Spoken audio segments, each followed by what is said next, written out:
오늘 함께 나눌 말씀 갈라디아서 3장 23절에서 29절 말씀입니다. 갈라디아서 3장 23절에서 29절입니다.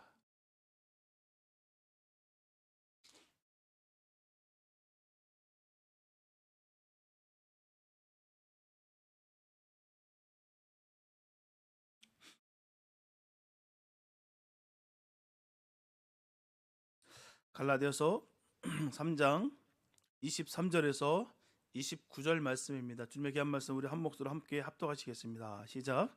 믿음이 오기 전에 우리는 율법 아래 매인 바 되고 계실 때 믿음의 때까지 갇혔느니라.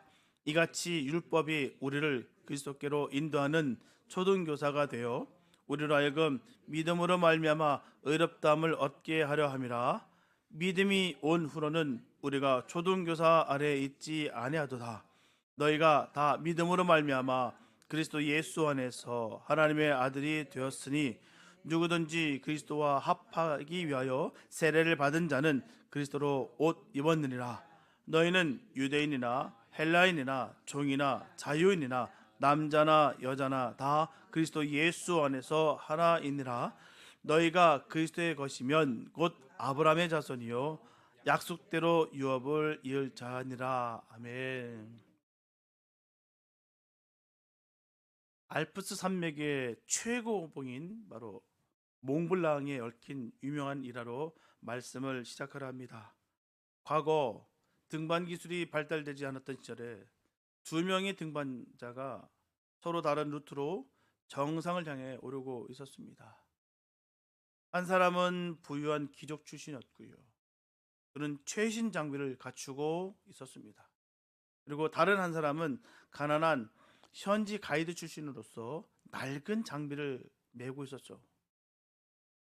산 아래 마을에서는 이 두 사람을 두고서 말이 많습니다. 누가 먼저 정상에 오를까? 귀족이 이길 거야. 아니지. 그래도 경험이 많은 가이드가 이기지. 사람들은 그들의 출신과 배경 그리고 장비의 차이를 두고서 끊임없이 비교하고 구분을 지었어요. 그들은 땅에 있었기에 서로의 차이만 보였기 때문입니다. 그럼 막상 두 사람이 정상에 도달했을 때는 그곳에는 아무런 경계도 차별도 없었어요. 정상의 좁은 공간에서 두 사람은 서로의 손을 맞잡아야만 눈보라를 견딜 수 있었습니다. 산 아래에서는 귀족과 평민이었지만 그 정상에서는 오직 살아남은 자, 정복한 자로서 그냥 하나가 됐어요. 높은 곳에 오르니 땅에서의 구분이 전혀 무의미해진 거예요. 상관이 없습니다. 빈부의 격차가 없어요. 그 상황 속에서 말입니다. 오늘 우리가 읽은 갈라디아서 본문은 우리에게 바로 이 영적인 정상을 보여주고 있는 거예요. 율법이라는 엄격한 기준 아래서 우리는 죄인이었고요. 또 유대인과 헬라인, 종과 또한 자유인으로서 나뉘어 있었습니다. 그러나 십자가라는 정상, 예수 그리스도라는 그 은혜의 봉우리에 올랐을 때에 성경은 분명히 선포합니다. 너희는 다 예수 안에서 하나이니라. 오늘 말씀을 통해 율법 아래 매여 있던 우리가 어떻게 복음의 자유를 얻었는지, 그리고 예수 안에서 하나됨이 우리 삶에 어떤 능력이 나타나는지 깊이 깨닫는 시간 되시기를 예수님의 이름으로 축복합니다. 본문 23절과 24절을 보게 되면 사도 바울은 믿음이 오기 전 우리의 상태를 율법 아래 맨 바 된 상태라고 묘사하고 있어요. 율법 아래 맨 바 된 상태. 그리고 율법을 초등교사, 바로 모학 선생이 비유하고 있습니다. 이같이 율법이 우리를 그리스도께로 인도하는 초등교사가 되어 우리로 하여금 믿음으로 말미암아 의롭담을 얻게 하려 함이라. 여기서 사용된 헬러 파이다고거스는요, 단순한 학교 선생님이 아닙니다. 고대 로마 시대의 주인의 아들이 성인이 될 때까지 그를 훈육하고 학교까지 안전하게 잘 데려다 주면서 또 나쁜 짓을 하지 못하도록 엄격하게 감시하던 가정교사 혹은 노예를 뜻하는 거예요. 이 그림처럼 몽학 선생은 아이를 보호하지만 동시에 아이의 자유를 억압합니다. 아이가 성숙할 때까지 회초리를 들고서 따라다닌다는 거예요. 이를테면요, 우리 예를 들어서 미국에서 우리가 운전할 때 이 교통법을 잘 지켜야 됩니다. 근데 이 교통법을 어긴 사람은 벌금을 내야 돼요.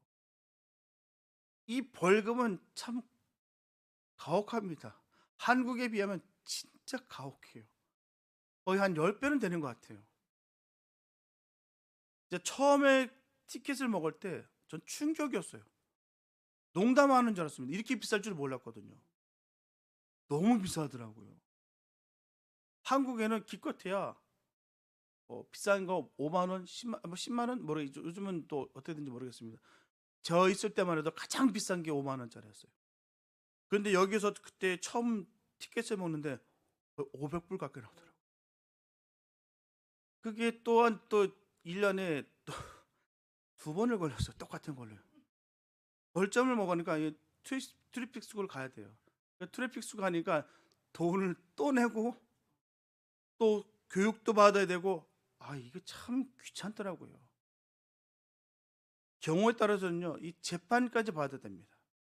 참 곤욕스러워요. 이게 큰 잘못도 아닌 것 같은데 한국에서 있는 상황 같으면 아무 일도 아닙니다. 그냥 노란 불을 때 싹 지나갔어요. 우회전. 그게 몸에 습관이 돼서 그냥 쓱 지나갔는데 여기서 그게 걸리는 게 한 그만큼 나오더라고요. 참 너무너무 곤혹스러워요. 그렇다고 해서요, 교통법을 없애야 될까요? 참 귀찮고 짜증나니까 없애버리면 좋을까요? 교통법이 사람을 얽어매는 올가미가 될까요? 모든 사람이 교통법을 지킬 때 모든 사람이 평안하고 안전하게 운전할 수 있다는 거예요. 그래서 법을 만드는 거예요. 서로가 안전하게 잘 운전할 수 있게, 부딪힘이 없이 사고 나지 않게 하기 위해서 그렇게 미연에 법을 세워서 그렇게 운영하는 것입니다. 구약을 보면 하나님께서는 시내산에서 모세를 통해서 율법을 주셨어요. 십계명을 비롯해서 제사와 일상생활에 관한 법을 주셨습니다. 사람들은 그 많은 법을 온전하게 지킬 수가 없었어요. 사람들은 법은 사람을 얽어매는 올감이라 생각했습니다. 참 거추장스럽고, 굳이 왜 이런 법을 만들어서 우리에게 이렇게 어렵게 하는지, 하나님 참 짓궂다. 그냥 자유롭게 맡기면 될 것을 왜 이런 법들을 만드시고 이 법들을 우리에게 주셔서 지킬 수도 없는 이 법을. 그건 사람들의 잘못된 생각이죠. 하나님께서 사람들에게 법을 주신 것은요, 법으로 사람을 얽어매려고 주시는 것이 아닙니다. 괴롭히려고 주시는 것이 아니에요. 이것을 알지 못한 사람들이 법의 종이 되고 말았다는 것입니다. 법은 믿음으로 사는 사람들의 지름길이 되도록 주신 것이 법이에요. 지름길이 되도록, 잘 갈 수 있도록. 믿음으로 사는 사람들에게 율법은 하나도 문제될 것이 없습니다. 탈선하고 범법하고 어기고 변칙하고 그렇기 때문에 문제가 되는 것이죠. 그 법대로 잘 운영해 나가면 문제가 되지 않는다는 것이죠. 율법이 있음으로 말미암아 평안하고 안전하게 살아갈 수가 있습니다. 지켜주는 것이죠. 이를테면요, 타고난 재능만으로 훌륭한 예수가 될 수 있는 것은 아닙니다. 타고난 재능은 있어요. 그 재능만으로 정말 훌륭한 예수가 되는 거 아니에요. 타고난 재능은 물론이고요, 피나는 노력이 반드시 요구되는 거예요. 진정한 예술가는 그렇습니다. 자기 천재성만 믿고 있는 사람들은요, 다 망합니다. 진정한 예술을 알고 거기에 매료되고 심취해서 그 뜻을 이루고자 하는 진짜 훌륭한 예술가는요, 자기 재능만 믿지 않습니다. 분명한 그 피나는 훈련이 있다는 것이죠. 또 훌륭한 무술인이 되기 위해서는 타고난 그런 신체 조건을 갖춰야 됩니다. 하지만 잠을 자다가도 반사적으로 자세를 딱 잡을 수 있게까지 수련해야 되는 것이죠. 본능적인 움직임을 보일 수 있으려면 반드시 피나는 훈련이 있어야 된다는 말씀이에요. 그래 피지컬 좋다, 몸이 잘 빠졌다, 건강하다, 근육이 많다, 그래서 훌륭한 무도인이 되는 거 아닙니다. 끊임없이 몸이 반응이 바로바로 본능적으로 튀어나올 수 있도록 수련이 돼야 된다는 거예요. 그리고 공수부대원들이 쉬지 않고 같은 동작을 계속해서 반복 훈련하는 이유는 뭘까요?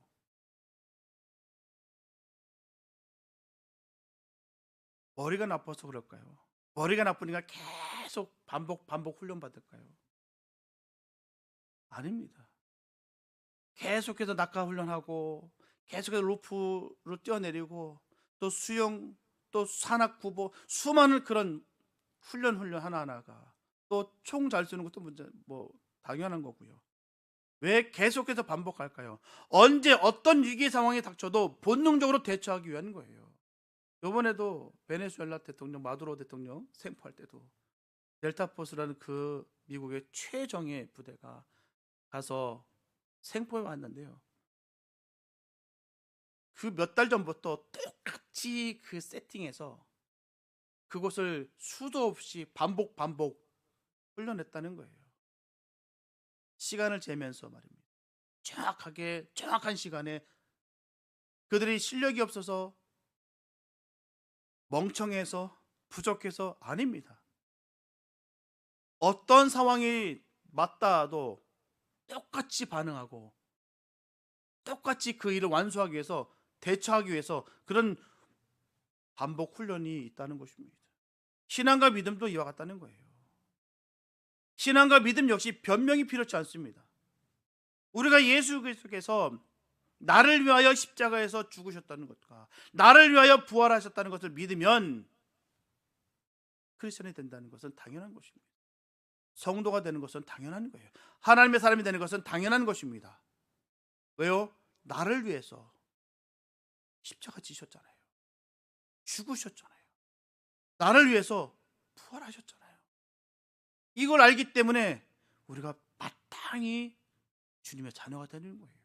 알기 때문에. 그러나 성도라고 해서 다 같은 성도가 아닙니다. 말로만 하는 것과 지식으로만 하는 것은 절대로 믿음이 아니에요. 많은들 착각들 하고 있습니다. 인식하는 것 자체가 인식하기 때문에 난 믿는 것이다. 그렇게 여길 때 참 행동으로 나타나야 돼요. 행함이 없는 믿음은 죽은 믿음이다, 믿음이 아니다라고 분명히 성경을 전하고 있습니다. 삶 가운데 본능적으로 튀어나와야 되는 거예요. 내가 의지적으로 남들에게 잘 보이기 위해서 내가 으스대기 위해서 내가 하는 것이 아니라 튀어나오는 거예요. 내가 예수를 믿음으로 말미암아 예수님 나를 구원하셨다는 것을 내가 믿기 때문에 감사함으로 내가 삶을 통해서 행동으로 나타나는 것이죠. 그게 진정한 믿음입니다. 그 단계까지 가야지 되는 거예요. 그게 믿음이라는 것인데 많은 분들은 이걸 무시하고 우리 신앙생활 때 참 많습니다. 왜요? 이 말하면 피곤해할까 봐, 그 사람이 힘들어할까 봐, 그 사람이 시험 들까 봐. 아닙니다. 이건 분명히 지켜줘야 되고요, 이루어져야 되는 것이죠. 행함이 있어야 되는 거예요. 이처럼 율법은 거울과 같습니다. 야고보서의 말씀처럼 거울은 얼굴에 묻은 검댕을 보여주지만 거울 자체가 그 검댕을 씻겨주지 못합니다. 율법은 너는 죄인이다, 너는 죽을 수밖에 없다라는 것을 철저하게 깨닫게 합니다. 나라는 존재는 이런 존재구나, 별 수 없는 존재구나 깨닫게 한다는 것이죠. 레위기의 그 복잡한 제사법들을 보면 짐승을 잡아 피를 흘려야만 죄가 덮이는 그 엄중한 과정을 통해서 인간은 자신의 힘으로는 도저히 하나님께 나아갈 수 없음을 뼈저리게 느낍니다. 이것이 율법의 기능이에요. 우리는 절망하게 하여 결국 구원자이신 예수 그리스도를 갈망하게 만드는 거예요. 여러분 혹시 아직도 신앙생활을 율법적으로 하고 계십니까? 율법은 우리를 예수 그리스도로 인도하는 몽학 선생이에요. 우리가 율법을 배우고 율법은 행하는 중에 예수를 구주로 믿게 되면 율법은 이상도 필요 없게 됩니다. 그 기능적인 역사가 거기 있는 거예요. 구주로 믿게 되는 것, 예수를 믿게 되는 것, 믿게 되면 율법은 필요가 없게 되는 것이죠. 그 필요성이 거기 있는 것이죠. 부모는 종종 자녀가 자라서 어른이 된 것을 잊어버릴 때가 있어요. 아무리 커도 그냥 아이 같아요. 머리가 희끗희끗한 아들인데도 그냥 아유, 아들내미가 저 나중에 잘 살 수 있을까? 아유, 아까림이나 잘할 수 있을까? 난 천국 갈 날이 얼마 안 남았는데 잘할 수 있을까? 이게 부모 마음이에요. 그냥 그 아들이 그 딸이 그냥 잘 살아가길 바라는 거, 그냥 어린애 같이 보고 있다는 것입니다. 자녀 자신도 자라서 어른이 됐는데도 불구하고 어른이 되었다는 것을 깨닫지 못하는 수가 있어요. 그래서 부모는 어른이 다 된 자식을 아기같이 끼고 들고 자식도 부모 뒤만 졸졸 따라다니는 사람들이 있다는 것입니다. 그런 사람을 우리는 마마보이라고 하는 것입니다. 우리가 예수를 믿은 후에는 몽학 선생, 바로 율법에게 매여 있을 필요가 없습니다. 우리가 예수를 믿으면 하나님의 자녀가 됩니다. 우리가 믿음을 가질 때 어린아이의 티를 벗고 어른이 됩니다. 만약 이것을 하면 복 받고 저것을 안 하면 벌 받는다는 이 두려움 속에 갇혀 있다고 한다면 여러분들은 아직 파이다고스, 바로 몽학 선생 아래에 있는 어린아이와 같다는 것이죠. 아무리 내가 신앙의 경륜이 높고 수많은 영적인 체험을 했었고 직분이 있다 할지라도 아직도 여기 묶여 있다고 한다면 어린아이 같은 신앙이 살고 있다는 거예요. 이것 하면 복 받고 저것 하면 벌 받을 것 같고. 하나님은 우리가 두려움에 떠는 종이 아니라 바로 사랑으로 반응하는 자녀가 되길 원하신다는 거예요. 하나님의 자녀 되길 원하신다는 거예요. 하나님께서 맞춰놓은 그 프로그램에 따라서 움직이는 로봇 같은 그런 존재가 아니라 하나님의 자녀된 존재, 하나님의 그 아들됨, 그 딸됨을 인식하고 감사하며 기뻐하며 주 안에서 즐길 수 있는 그런 자녀를 원하신다는 것이죠. 이게 주님께서 간절히 원하시는 거예요. 이제 25절 이후로 놀라운 반전이 일어납니다. 믿음이 온 후로는 우리가 초등교사 아래에 있지 아니하도다. 예수 그리스도가 오심으로 우리는 율법의 감옥에서 해방됐어요. 그리고 27절에서 우리 아주 중요한 영적 원리를 말씀하십니다. 누구든지 그리스도 합하기 위하여 세례를 받은 자는 그리스도로 옷 입었느니라. 그리스도로 옷 입었다는 것은 무슨 의미일까요? 성경 전체를 관통하는 이 옷의 신학을 우린 이해됩니다. 첫째, 아담과 하와가 범죄했을 때 그들은 무화과나무 잎으로 자신들의 부끄러움을 가리려 했어요. 이것은 인간의 노력, 즉 율법적 행위입니다. 내 스스로 어찌 한번 해보겠다는 마음이겠죠. 그러나 햇볕이 비치면요, 잎은 말라버립니다. 그때 하나님께서는 짐승을 잡아 피를 흘리시고 가죽옷을 지어 입히셨어요. 이것이 최초의 복음입니다. 내 행위의 옷이 아니라 하나님이 지어주신 희생의 옷만이 우리의 죄를 덮을 수가 있습니다. 전적인 하나님의 주권적인 역사라는 거예요. 내가 어찌어찌해서 노력해서 구원을 이룰 수 있는 것이 아니라, 의를 이룰 수 있는 것이 아니라 주님께서 우리를 의롭다 여겨주실 때 우리가 의로워지는 거예요. 칭의해 주셨을 때 말입니다. 내가 아무리 많은 사람들 노력해 저 사람보다 낫겠지라는 그 마음이 아니라, 그런 행위가 아니라, 행동이 아니라, 나는 아무것도 없습니다. 그냥 무화과나무 잘라서 그냥 스스로 옷 입을 수밖에 없는 그런 존재입니다. 그러나 주님께서 나를 위해서 희생하셨고요, 옷 입혀 주셨습니다. 이게 바로 진정한 복음이라는 거예요. 둘째, 구약 스가랴 3장을 보게 되면 대제사장 여호수아가 더러운 옷을 입고 하나님 앞에 서 있고 사단이 그를 참수합니다. 그때 하나님께서 명령하시죠. 그 더러운 옷을 벗기라. 내가 내 죄악을 제거하여 버렸으니 아름다운 옷을 입히리라. 여호수아가 스스로 옷을 빤 것이 아니에요.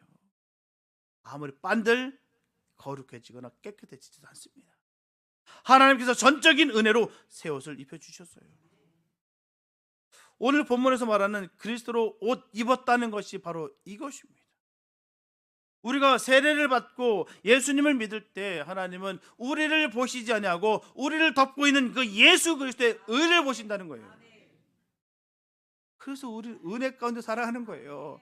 주님께서 우리 아무것도 아닌 인생 우리를 의롭게 여겨주셨다는 게, 귀하게 여겨주셨다는 게, 존귀하게 여겨주셨다는 게 얼마나 감사한지요. 그래서 우리가 기쁠 수 있는 거예요. 예수님이라는 옷을 입으면 나의 과거가 어떻든, 내가 얼마나 부족하든 하나님은 나를 당신의 독생자처럼 존귀하게 여겨주십니다. 이게 은혜예요. 정말 늘 주님의 사람들이 미소 지을 수 있는 이유가 거기 있는 거예요. 하나님 감사합니다. 주님의 옷을 입혀주셔서 정말 너무 감사합니다. 내가 이 옷 안 입었으면 어쩔 바 모릅니다. 주님 때문에 내가 살아갑니다. 이게 진짜 은혜예요. 이 확신이 있으십니까? 여러분, 더 이상 죄의 누더기를 거친 죄인이 아니에요. 왕의 아들이 입는 의의 옷을 입은 바로 하나님의 자녀입니다. 그렇다면 그리스도로 옷 입은 자들에게 나타나는 가장 강력한 증거는 뭘까요? 장벽의 붕괴입니다. 장벽이 무너지는 거예요. 본문 28절 말씀을 보게 되면 너희는 유대인이나 헬라인이나 종이나 자유인이나 남자나 여자나 다 그리스도 예수 안에서 하나이니라. 이 말씀은 당시 로마사에서는 정말 혁명과 같은 선언이에요. 그냥 할 수 있는, 내뱉을 수 있는 말이 아닙니다. 혁명이에요. 당시 고대 사회를 지탱하던 세 가지 거대한 장벽이 있었습니다. 첫째, 인종의 장벽이 있었어요. 지금 같은 경우는 말도 안 되는 일이죠. 신분이라든지 성별, 말도 안 되는 시대 정신이겠지만 그 당시 땐 거대한 장벽이 있었습니다. 인종의 장벽이 있었어요. 유대인과 헬라인, 유대인은 이방인을 지옥의 땔감이라 부르면서 상종하지도 않았습니다. 저 이방인들과, 천한 저 이방인들과 말도 섞고 있습니다. 상종할 수가 없다. 아주 단칼에 거졌었습니다. 신분의 장벽도 있었어요. 종과 자유인. 노예는요, 사람이 아닙니다. 말하는 도구에 불과해요. 오히려 일하는 그 짐승보다도 쌉니다. 죽여도 돼요. 주인이 아무 때나 함부로 죽여도 됩니다. 그게 노예입니다. 그게 종이에요. 셋째, 성별의 장벽이 있었어요. 남자와 여자. 여성은 인구 계수에도 들어가지 못할 만큼 소외됐어요. 사람 취급도 안 했다. 이 어마어마한 장벽이 당시에는 있었습니다. 지금과 시대 정신에 전혀 맞지 않는 부분이에요. 우리 주님께서 그걸 허무셨다는 것이죠. 복음은 이 모든 남을 다 허물어 버리는 거예요. 나도 모르게 이런 장벽들이 쌓인 경우가 얼마나 많은지 몰라요. 빌레몬서를 보면 사도 바울은 도망친 노예 오네시모를 감옥에서 만나 복음을 전했어요. 그리고 그의 주인인 빌레몬에게 편지를 씁니다. 이제 그를 종과 같이 대하지 말고 사랑받는 형제로 받아들여. 이것이 기적이에요. 세상의 법으로는 죽어 마땅한 노예를 예수 안에서 형제로 부르게 만드는 힘, 이것이 바로 교회의 능력입니다. 오네시모는 도저히 용서받을 그런 사람이, 그런 위인이 될 수가 없어요. 마음도 주고 사랑도 주고 다 줬는데 그런 그에게 주인된 그에게 칼을 꽂고 도망친 악한 원수 같은 그런 노예입니다. 그를 종과 같이 대하지 말고 사랑받는 형제로 받아들여. 있을 수 없는 일입니다. 그러나 이게 주 안에선 이루어져야 되는 거예요. 나는 할 수 없으나 주님의 은혜로 해야 되는 것입니다. 할 수 있는 거예요. 이것이 교회의 능력이에요. 예수 믿는 우리의 능력입니다. 우리가 교회예요. 우리가 걸어다니는 성전입니다. 왜? 주님을 모시고 있기 때문이죠. 그래서 우리는 이 능력이 있어야 돼요. 이 능력이 예수로 말미암아 이 능력이길 바랍니다. 물론 우리 교회는 어떻습니까? 우리 안에 보이지 않는 장벽이 없으십니까? 저 사람은 나랑 수준이 안 맞아. 저 사람은 나랑 정치색이 달라. 저 사람은 너무너무 가난해. 혹은 너무너무 부자야. 나랑 어울릴 수 없는 사람. 세상은 학력으로, 재산으로, 외모로, 기타 등등 이런 모든 관점으로 사람을 나누고 등급을 매깁니다. 그래서 서로 상종하지 않고요, 서로 갈라치게 합니다. 나눠줘요. 하지만 교회는 달라야 돼요. 교회는 달라야 됩니다. 하나님의 사람들은 달라야 돼요. 예수 그리스도의 십자가는 수직적으로는 하나님과 우리를 화해시켰고요, 수평적으로는 사람과 사람 사이에 막힌 담을 허무셨어요. 그게 바로 예수 그리스도의 십자가입니다. 이걸 믿지 않으면 성도가 아니에요. 예수님의 사람이 아닙니다. 그래서 우리가 몸부림치면서 부들부들 떨면서 나를 무너뜨리는 거예요. 사도 바울이 그토록 몸부림치며 옷을 찢으며 가슴을 찢으며 그렇게 토로했던 그 메시지가 여기 있는 거예요. 예수의 십자가. 나는 다른 거 증거할 거 하나도 없어. 내가 자랑할 거 하나도 없어. 바로 예수의 십자가밖에. 이게 우리가 되시기 바랍니다. 예수 안에서는 사장도 직원도 없어요. 교수도 학생도 없습니다. 오직 용서받은 죄인이자 사랑받는 자녀만 있을 뿐이에요. 우리가 진정으로 그리스도로 옷 입었다면 내 옆에 있는 지체를 판단하는 눈빛이 아니라 긍휼의 눈빛으로 바라봐야 될 줄 믿습니다. 차별이 있는 곳에는 성령이 거하실 수 없어요. 마치 주님이 거하시는 곳에, 주님이 시선이 고정된 곳에 마치 차별이 있을 수가 있겠습니까? 차별이 있다는 것은 결코 주님이 없다라는 거예요. 그게 무섭습니다. 그게 정말 두렵습니다. 우리가 과연 어떤 삶을 살아가는가 늘 점검하시고 성령이 거하실 수 없는 삶을 살아갈 것은 아닌가 우리가 되돌아보면서 우리 믿음 지켰으면 참 좋겠습니다. 마지막으로 29절은 우리의 미래를 확증합니다. 너희가 그리스도의 것이면 곧 아브라함의 자손이요 약속대로 유업을 이을 자니라. 너희가 그리스도의 것이면 전제가 명확해.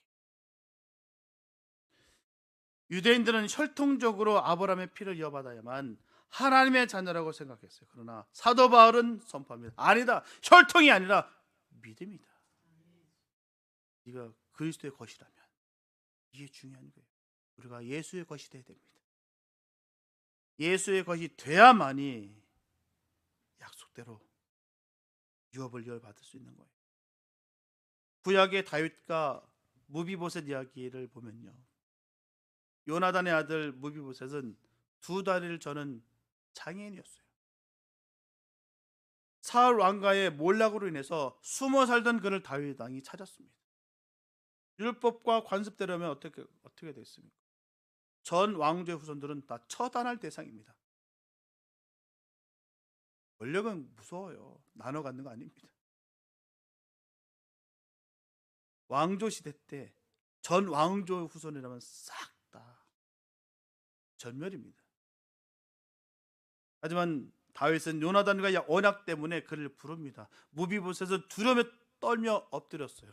죽은 개 같은 나를 어찌 돌아보시나이까. 내 형편과 처지 아시지 않습니까? 난 다리도 절어요. 걷지도 못합니다. 그러니 자기를 죽은 개 같다고 표현합니다. 사람이 살고자 하는 그 간절함이 그렇게 묻어져 있는 거겠죠. 죽은 개 같은 나를 살려주세요. 그 뜻입니다. 그때 다윗이 말하고 있죠. 무서워하지 말라.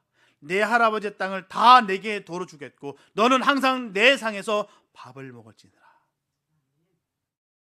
무비보셋이 왕의 식탁에 앉았을 때 식탁보는 그의 저는 두 다리를 다 덮었을 거예요.